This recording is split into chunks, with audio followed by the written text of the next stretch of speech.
Assalamualaikum warahmatullahi wabarakatuh. Al-Fatihah. A'udzubillahi minasyaitonirrajim. Bismillahirrahmanirrahim. Alhamdulillahirabbil alamin. Ar-Rahmanir-Rahim. Maliki yaumiddin. Iyyaka na'budu wa iyyaka nasta'in. Ihdinas siratal mustaqim. Shiratal ladzina an'amta 'alaihim ghairil maghdubi 'alaihim waladdallin. Amin. Bismillahirrahmanirrahim. Alhamdulillahirabbil alamin. Wassalatu wassalamu ala asyrafil mursalin sayyidina wa maulana Muhammadin wa ala alihi wa sahbihi ajmain, amma ba'd. Fa inna asdaqal hadis kitabullah ta'ala wa khairal hadi hadi Muhammadin sallallahu alaihi wasallam wa syarrul umur muhdatsatuha wa kullu muhdatsatin bid'ah wa kullu bid'atin dolalah wa kullu dolalatin finnar. Para pendengar radio Silaturahim dan pemirsa Rasil Visual rahimakumullah. Alhamdulillah pada sore ini kembali kita dipertemukan dalam keadaan sehat walafiat dalam rangka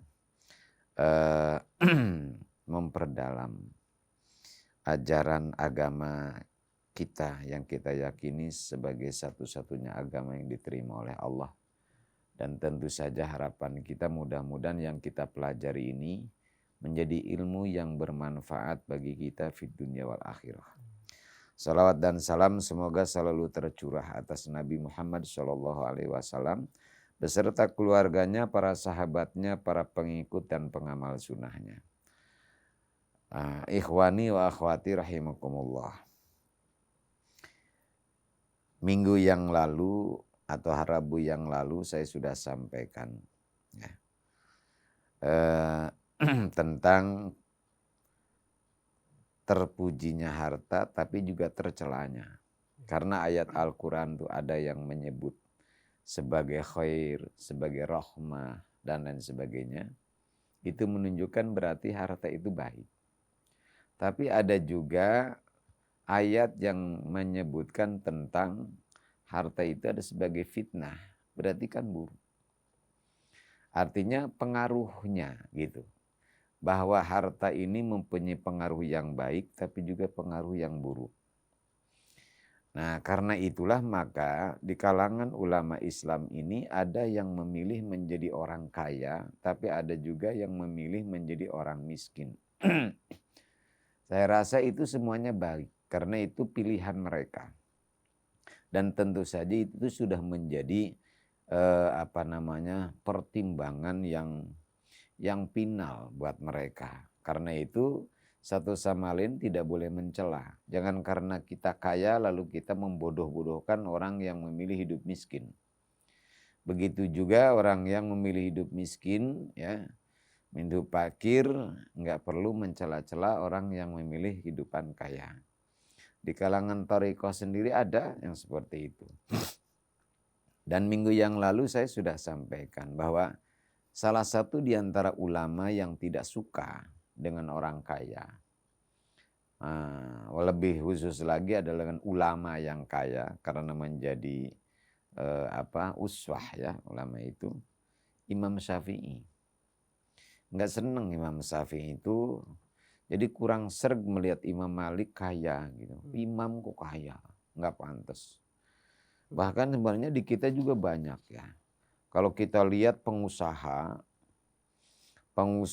atau pejabat atau umpamanya orang Cina ya, yang punya mobil sampai 5 sampai 7, itu kita tuh nggak ada yang komentar. Ya diam-diam aja. Tapi kalau ada kiai punya mobil 5, mesti udah tanggapannya jelek. Iya. Wah ini kiai yang hubud dunia. Udah begitu aja. Kalau orang lain yang bukan kiai kayaknya boleh gitu. Tapi kalau kiai kaya itu kayaknya jelek gitu ya. Udah tanggapannya miring. Ya, dan ini nggak heran. Dari dulu kok begini itu. Dari dulu ya. Salah satunya adalah Imam Syafi'i tadi. Makanya ketika Imam Syafi'i dianjurkan untuk belajar kembali kepada Syekh Muhammad bin Hasan Asy-Syaibani, ya, beliau pergi ke sana. Nah, begitu nyampe di sana ini beliau tercengang juga melihat nih orang yang akan menjadi gurunya itu, ya itu orang yang menjadi gurunya ini ngitung duit di ruangan tamu. Dan duitnya lebih banyak dari Imam Malik. Imam Malik nggak seberapa, ini kaya ya. Wah, segeleng-geleng Imam Syafi'i. Lalu kemudian apa kata Syekh Muhammad bin Hasan Asy-Syaibani? Ini saya cerita, saya ambil substansinya aja ya. Jadi kata beliau, jadi Syafi'i, ya udah kalau memang ulama itu nggak baik, nggak pantas untuk jadi orang kaya, gimana kalau duit ini saya berikan kepada orang fasik? Ya, nah di situ kan akhirnya Imam Syafi'i berpikir, ini kalau uang ini yang demikian banyak dipegang oleh kiai, pasti penggunaannya juga, ya, oleh kiai itu digunakan untuk apa? Itu pasti positif. Tapi kalau diberikan ini dikuasai oleh orang fasik, maka kan bisa dipastikan juga, ya, itu digunakan untuk apa? Apalagi oleh orang kafir. Disitulah makanya Imam Syafi'i setuju. Akhirnya kalau orang-orang, kalau kiai-kiai gitu kan, orang-orang soleh itu kaya-kaya. Karena jelas nantinya pentasarufannya untuk apa. Nah, dan Rasulullah SAW bersabda, ni'mal malu soleh lirrajulis soleh. Jadi harta yang baik itu, yang terbaik yaitu dikuasai, dimiliki oleh orang yang soleh, ya, oleh orang yang soleh. Coba dulu itu, ya, Fahri, di zaman nabi-nabi sebelumnya, harta rampasan itu nggak boleh diambil, haram dulu. Gonimah. Ya, gonimah. Dibolehkannya itu kepada Nabi Muhammad. Ya, makanya kan ada hadisnya, 3 hal yang dihalalkan bagiku tidak kepada umat sebelumnya gitu. Salah satunya adalah gonimah. Gitu ya. Nah, jadi dulu kalau perang ada harta rampasannya harus dikembalikan kepada mereka orang kafir. Nah, begitu juga sekarang kalau wanita ditangkap ya, atau wanita masuk Islam, nah itu sudah putus hubungan suami istrinya dengan suaminya. Udah seketika ya. Maka sekarang coba, gonimah itu atau rampasan, misalkan senjata yang dirampas dari musuh ini, kalau dikembalikan lagi, nanti akan dipakai lagi untuk menyerang orang Islam lagi, ya kan? Nah ini jelas berbahaya. Tapi kalau umpamanya diambil oleh kaum muslimin, itu jelas akan menguntungkan kaum muslimin, menambah persenjataan, gitu kan? Sekarang wanita, amat, tawanan, ya, atau yang masuk Islam, lalu diputuskan ya dengan pasangan hidupnya. Lalu kemudian oleh imam diberikan kepada sahabatnya. Kayak Nabi misalkan, ini perempuan ini buat sini, buat sini, buat sini, terus gitu kan. Nah itu pemberian itu sebagai akadnya. Nah sekarang kalau umpamanya, padahal dulu tuh nggak boleh, jangan sebelumnya. Kalau dikembalikan lagi kepada suaminya yang kafir, ya, maka akan melahirkan generasi-generasi yang kafir kan. Tapi kalau diberikan kepada kaum muslimin, nah itu akan melahirkan generasi-generasi yang muslim. Coba ya. Hebatnya di sini Rasulullah ya. Muhammad SAW syarat Islam itu seperti itu. Hebat. Luar biasa ya. Jadi apa namanya? Logikanya ya. Selanjutnya, jadi kayak tadi Imam Syafi'i baru memahami itu. Karena itu saya termasuk orang yang setuju sekali kalau para kiai itu kaya. Bahkan saya itu mengharapkan semua kiai kaya, bahkan orang-orang soleh itu harus kaya. ekonomi harus dikuasai oleh orang Islam. Iya. Kalau kekayaan ekonomi dikuasai oleh orang Islam, maka manfaatnya sudah pasti. Jelas. Tapi kalau ekonomi itu dikuasai oleh orang kafir, ya sudahlah bahaya. Sementara manusia itu kan bisa membeli fisik manusia dengan hartanya. Ya, dengan harta saya bisa beli apa saja, gitu kan? Bisa beli apa saja. Harta orang bisa kita beli. Tuh, dengan harta. Ya, banyak orang yang tunduk ya, wah takutnya bukan main kepada seseorang itu kenapa? Karena kaya. Ya, karena jasa gitu tuh. Makanya Nabi SAW mengingatkan jangan biarkan kamu diberi orang. Kalau kamu membiarkan dirimu diberi orang, sama dengan membiarkan kamu itu kakimu diikat. Jadi nggak bisa bergerak, ya, nggak bisa merdeka. Jadi kita ini masih terjajah. Jadinya seperti itu. Padahal, ya, kata Nabi SAW bahwa kurangi oleh kamu katanya hutang. Ya. Kemudian ta'is hurron, kamu akan hidup merdeka kalau nggak punya hutang. Lah kalau kamu punya hutang, kamu itu nggak merdeka. Saya dengan kamu misalkan Pak Ria, kalau berantem, ente kalah sama saya, umpamanya ya. Tapi kalau saya punya hutang sama ente, mesti saya yang takut, ya kan? Nah iya, itu hutang itu kayak begitu. Makanya Nabi SAW sampai mengingatkan, mengajarkan kepada kita doa, yang bunyi doa itu luar biasa sekali. Wa a'udzubika minal min ghalabatid-din wa qahrir rijal. Aku berlindung kepadamu ya Allah dari terlilit hutang. Dulu itu zaman masih perbudakan, orang itu menjadi budak, penyebabnya antara lain dua hal. Satu karena peperangan. Ya. Jadi kita menangkap seseorang, nah itu nantinya yang ditawan itu jadi budak. Yang kedua karena terlilit hutang. Nggak bisa bayar, jadilah yang punya hutang itu kemudian sebagai bayarannya. Jadi budak, begitu. Jadi ini hutang itu menyebabkan seseorang itu menjadi budak, nggak bebas. Sampai Nabi Muhammad SAW mengajarkan doa begitu. Ya, aku berlindung kepadamu ya Allah dari terlilit hutang. Dan agar umatnya jangan sampai pada punya hutang. Ya, itu Nabi SAW ketika minta oleh satu keluarga untuk mensolatkan salah satu anggota keluarganya yang meninggal. Nabi itu bertanya, apakah ini katanya mayit ini punya sangkut paut? Iya Rasulullah, dia punya utang katanya 2 dinar. Akhirnya Rasulullah berpaling ke belakang. Abu Bakar sholatkan dia. Lalu Rasulullah pergi. Ya. Buru-buru dihadang oleh sahabat Abu Bakar. Lah, Rasul mau kemana?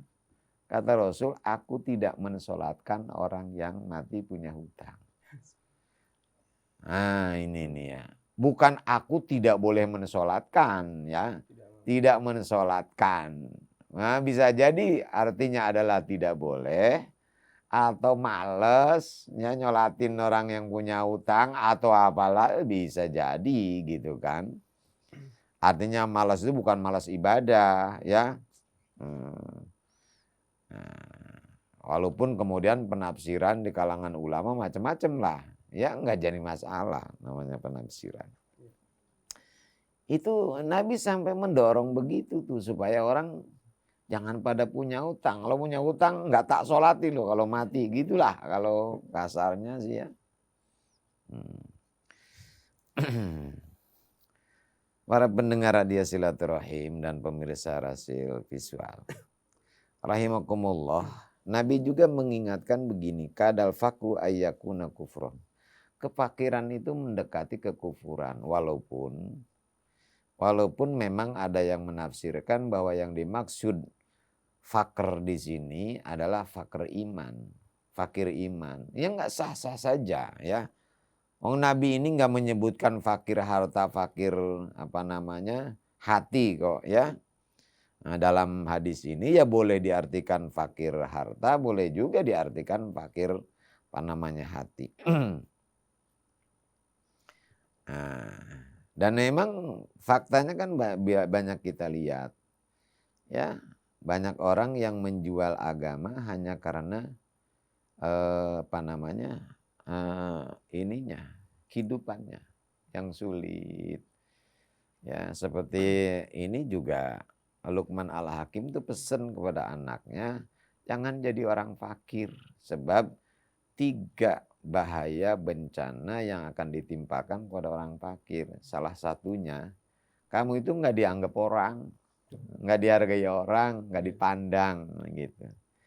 Iya, nggak dipandang.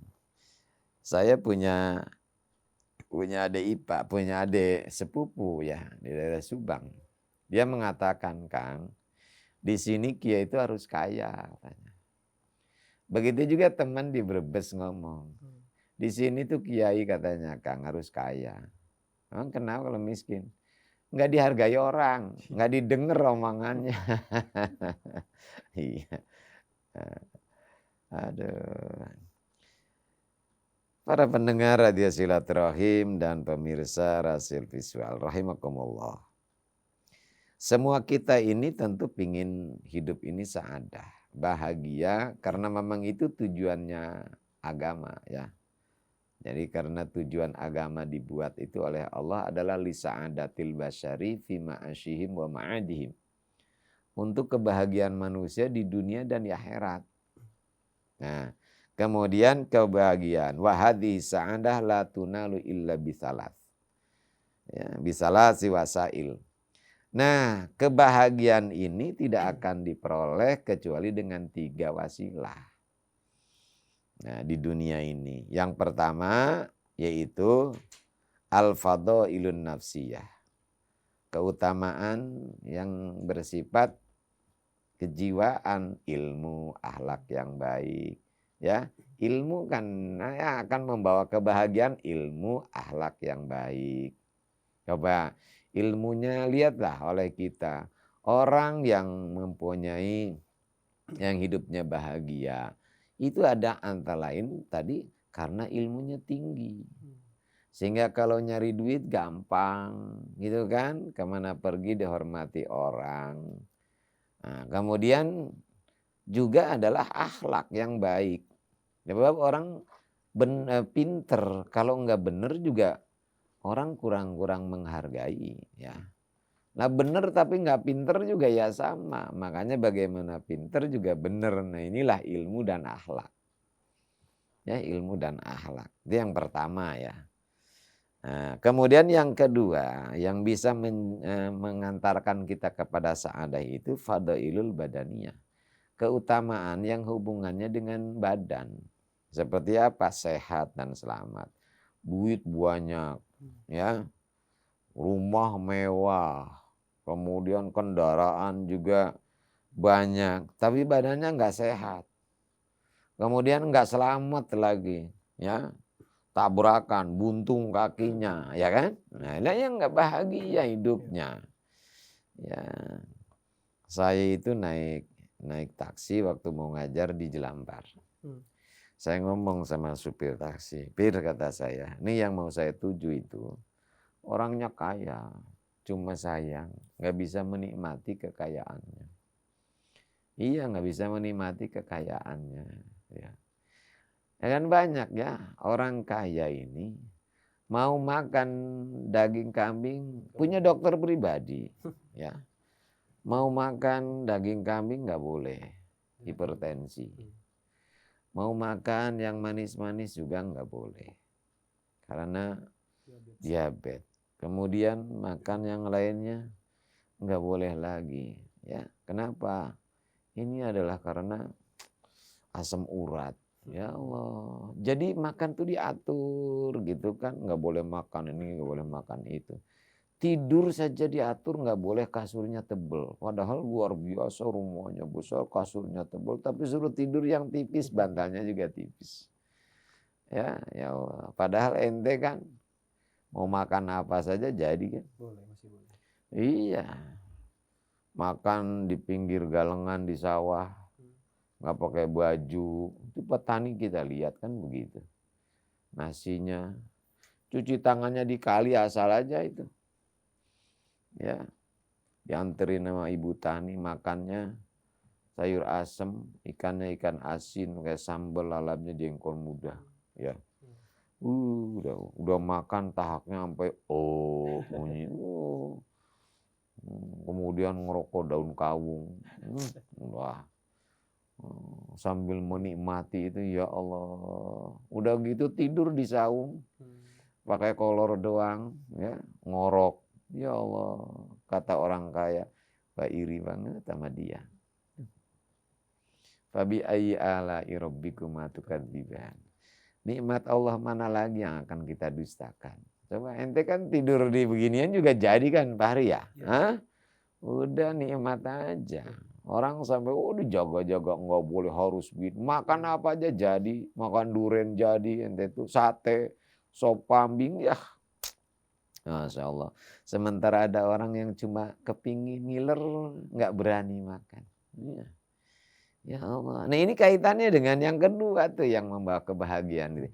Jadi kalau tadi ilmunya tinggi ya, kemudian akhlaknya baik, yang kedua kaitannya dengan badan sehat, selamat gitu kan.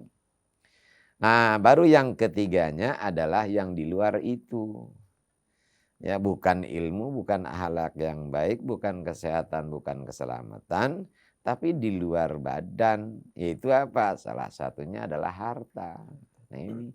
Jadi kalau gitu harta ini adalah di luar, yang tingkatannya sebenarnya paling rendah. Kalau orang suruh milih, ayo sehat, ya, tapi miskin, atau kaya tapi sakit-sakitan. Orang akan milih mendingan sehat. Mendingan sehat.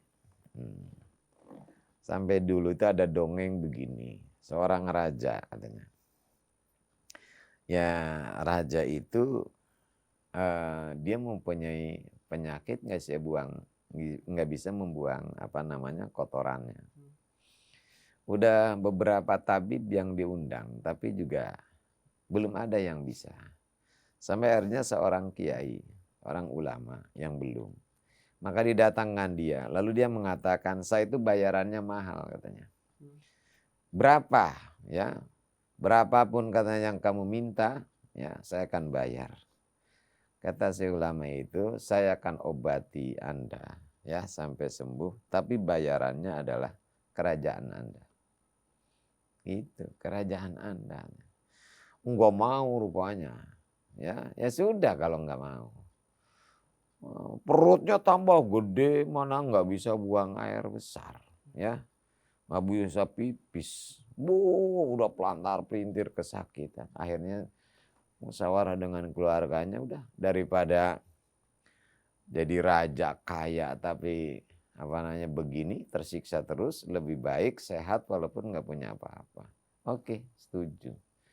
Diobati sampai kemudian itu bisa buang kotoran. Jadi kalau sekarang taruh di bak gitu Pak Hari. Ya. Nah akhirnya begitu sudah, ya namanya juga Raja Sabdo Pandito Ratu nggak boleh ingkar. Ya diserahkan, kata ulama itu, baik Paduka. Saya terima tapi saya kembalikan kepada Anda. Hanya satu pesan saya kepada Anda ini, kepada Paduka, ya.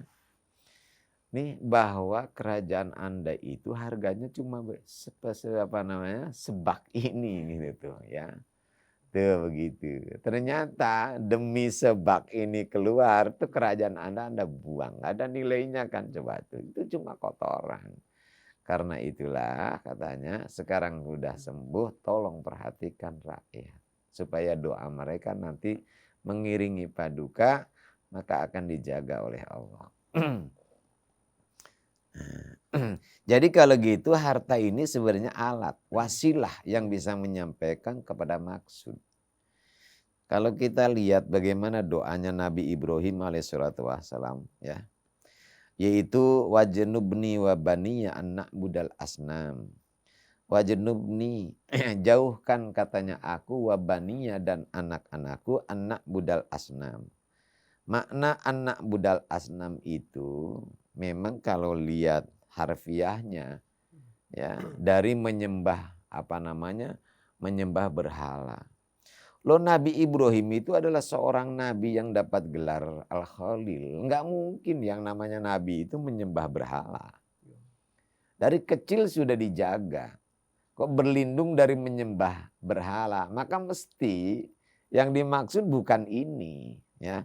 Maka Al-Imamul Ghazali rahimahullah mengatakan wa anabiha hadainil hajaroini. Yang dimaksud dengan al-asnam itu adalah dua batu ini, dua logam ini yang dimaksud apa? Emas dan perak.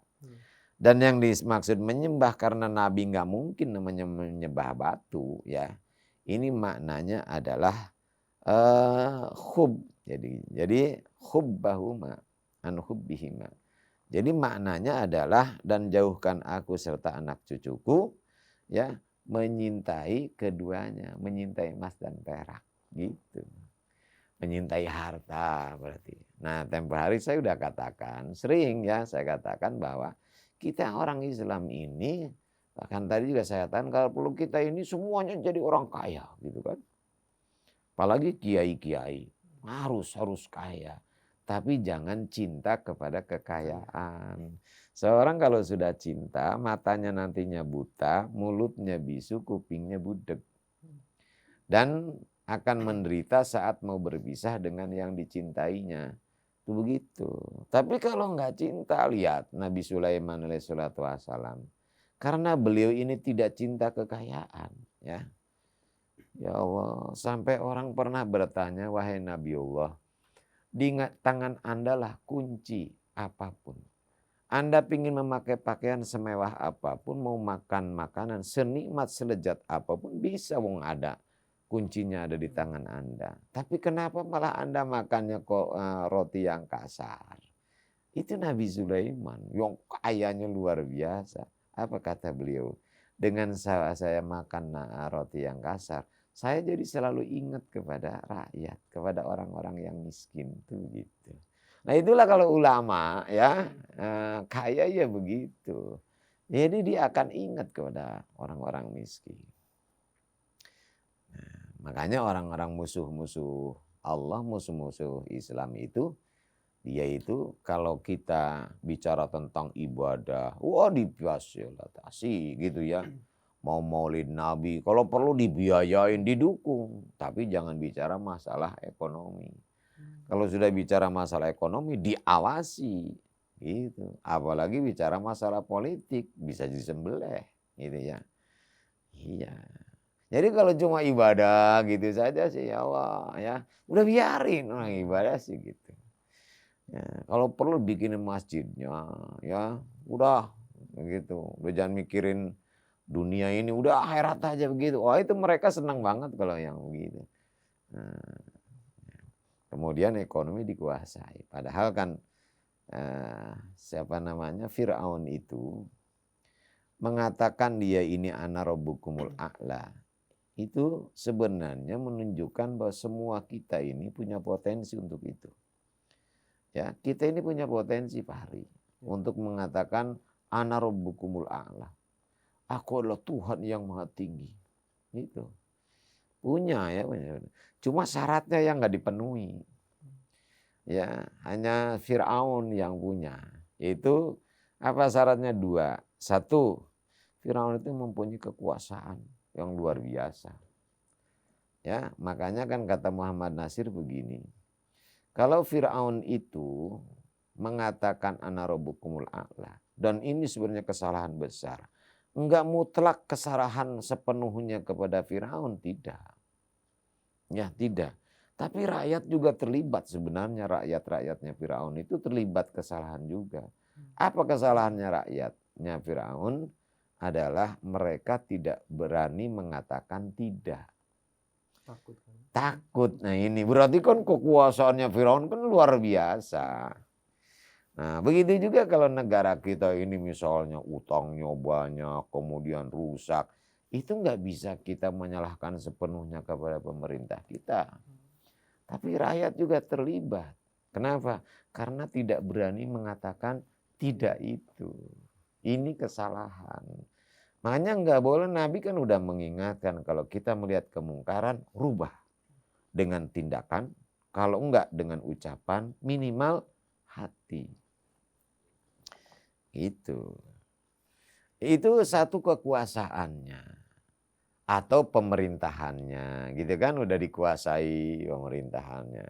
Ya sama sekarang kalau umpamanya orang-orang Sunda ya, pemerintahan dikuasai dari presiden sampai ke tingkat kelurahan dikuasai oleh orang Sunda semua. Nah, tinggal yang kedua, yaitu apa? Harta, kekayaan. Firaun tuh kaya, ya. Ekonomi dikuasai oleh Firaun. Nah, begitu juga di negara manapun kalau pemerintahan dan ekonomi sudah dikuasai oleh satu komunitas, satu suku, satu bangsa, atau satu etnis ya, maka etnis itu nanti akan berperilaku seperti Tuhan. Sekehendaknya, ya sekehendaknya. Dan ini nggak boleh terjadi ada kekuasaan dan ekonomi dikuasai oleh satu etnis. Walau ada bahayanya nanti ana rabbukumul a'la, begitu jadinya. Nah ini adalah tinggal sekarang apa ya afatnya, faedahnya harta ini. Faedahnya adalah satu. Ya saya bicaranya dengan masalah diniahnya aja ya. Kalau duniawiyah udahlah nggak perlu saya jelaskan. Ya pendengar semua lebih tahu. Nah yang pertama tentu adalah ayun fiqhu ala nafsi imma fi ibadatin au fil isti'anah ala ibadah. Dengan harta itu bisa kita menafkahi diri sendiri, baik itu adalah kaitannya dalam ibadah maupun isti'anah dalam ibadah, pada ibadah. Ya kita sholat kan butuh harta. Mau pergi haji, lah kalau nggak punya duit gimana pergi haji? Mau umroh ya, mau jihad. Nah itu faedah dari harta itu jelas terasa sekali. Atau isti'anahnya ya bisa membantu kepada pelaksanaan ibadahnya ya seperti membantu kerabat. Kemudian yang keduanya adalah maya sirfu ilan nas, yang kita dipergunakan untuk ditasarufkan untuk orang lain seperti sodako. Kita bisa bantu orang fakir, fakir miskin dibantu. Kemudian juga atau menjaga muru'ah ya, memberikan kita kepada orang kaya, kepada yang mulia untuk memperoleh nama baik. Begitu juga adalah menjaga, dulu itu di zaman Nabi ada orang ini udah mencela menjelek-jelekan Islam sehingga akhirnya diberi zakat oleh Rasulullah gitu. Diberi zakat, inilah agama yang baik itu Islam, begitu ya. Nah kan sekarang begini, coba ente lihat ya.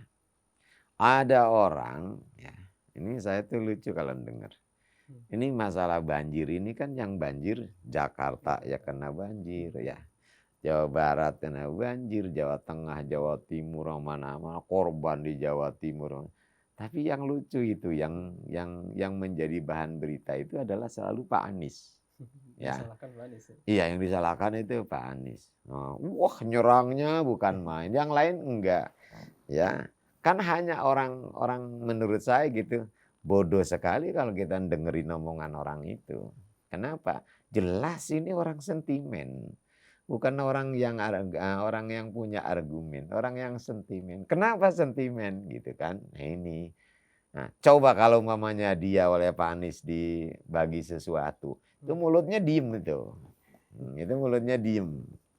Ya. Nah, di zaman Nabi itu ada begitu. Begitu dikasih zakat, langsung dipuji Islam. Nah, dipuji Islam. Dan itu adalah salah satu di antara manfaat harta. Nah, kemudian yang ketiganya adalah ma la yasirfu ila insanin muayyan. Ya. Jadi harta itu enggak ditasarufkan kepada orang tertentu secara langsung, tetapi ya kepada sesuatu yang kebaikannya itu bersifat umum seperti membangun masjid, bangun jembatan, bangun apa lagi ya. Bukan kepada orang, tapi dirasakan, dinikmati oleh banyak orang. Itu karena harta. Jelas kan ini manfaatnya. Nah, kemudian sekarang bahayanya. Bahayanya itu harta itu bisa menarik kita kepada berbuat maksiat, ya. Ya orang mau berjudi dan sebagainya itu kan karena punya duit, punya harta. Kalau nggak punya harta kan nggak mungkin. Kemudian apalagi berpoya-poya gitu ya, berlebih-lebihan dalam makan, itu juga adalah nggak baik sebenarnya. Dan ini karena itu namanya afatul mal, bahayanya harta. Lalu yang berikutnya lagi, yang ketiga, harta itu ya bisa jadi juga penghalang dari mengingat Allah Subhanahu wa taala. Ya, sekarang orang-orang lagi zikir, dia mau lagi ngitung duit aja gitu ya, karena duitnya banyak. Saya ingat dulu ponakan itu punya ponakan kerja. Punya ponakan itu kerja bangunan. Ya. Punya kerja bangunan sama orang yang mempunyai angkot. Waktu itu angkotnya 13. Zaman uang masih ratusan yang merah itu ya. Nah itu dia itu pulang habis kerja itu dapat duit 60 kalau enggak apa 70.000.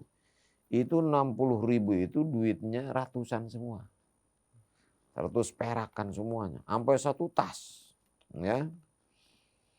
Nah sekarang berarti kan dia tuh ngitungin gitu kan, 1.000 itu, aduh 60.000 itu berapa? Orang-orang lagi zikir dia, nah itu duitnya udah melalaikan. Makanya Allah mengingatkan, ya ayyuhalladzina amanu la tulhikum amwalukum wala auladukum an dzikrillah. Ya, wahai orang yang beriman, jangan sampai kata Allah anak-anakmu dan hartamu itu melalaikan kamu dari mengingat Allah. Nabi Isa alaihissalatu wassalam bersabda begini, fil mal salasu afat. Dalam harta itu ada 3 bencana, 3 bahaya. Yang pertama adalah manakala kamu memperolehnya dengan cara yang tidak halal. Oh itu udah bahaya besar, sudah bahaya besar. Sebuah keluarga menjadi keluarga yang besar bahayanya, gagal manakala si suami atau kepala keluarga tidak mampu memperoleh rizki atau harta yang halal.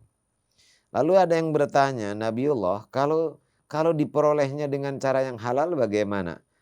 Ditasarufkannya, dinafkahkannya untuk jalan yang tidak baik, yang tidak halal. Lah kalau umpamanya katanya nyarinya dengan cara halal, ya, lalu kita juga tasarufkan, belanjakan untuk hal yang halal, yang baik, bagaimana? Kata beliau adalah faqala yusgiluhu isla anillahi ta'ala. Ya suka menyibukkan dari mengingat Allah Subhanahu wa taala. Tuh. Jadi ada bahayanya. Jadi ada manfaat, faedahnya ada, bahayanya juga ada. Dan kita akan ngerti ya, memanfaatkan harta dengan baik kalau ini semua kita ngerti gitu. Seperti minggu yang lalu saya katakan bahwa harta itu enggak ubahnya seperti ular. Di ular itu ada racunnya, bisanya, tapi juga penawarnya adanya di ular juga. Jadi harta itu bisa membawa kita ke surga, tapi harta juga bisa menyeret kita ke neraka. Tinggal apakah kita ini mau diatur oleh harta atau harta yang akan kita atur, yang menjadi kendaraan yang bisa mengantarkan kita kepada Allah Subhanahu wa taala. Mungkin itu ya. Iya, semoga Allah Subhanahu wa taala panjangkan umur kita dalam taat kepadanya. Amin. Allah bimbing hati kita ke jalan yang diridhoi dan dicintainya. Allah limpahkan rahmat, taufik dan hidayah. pada kita, anak cucu kita, sehingga dapat istiqomah dalam menjalankan perintahnya, menjauhi larangannya. Rabbana taqabbal minna du'ana wa rajana sir amalina. Birahmatika ya arhamar rahimin. Rabbana atina fid dunya hasanah wa fil akhirati hasanah wa qina adzabannar. Wa sallallahu ala sayyidina Muhammadin wa ala alihi wasallam. Alhamdulillahirabbil alamin. Assalamualaikum warahmatullahi wabarakatuh.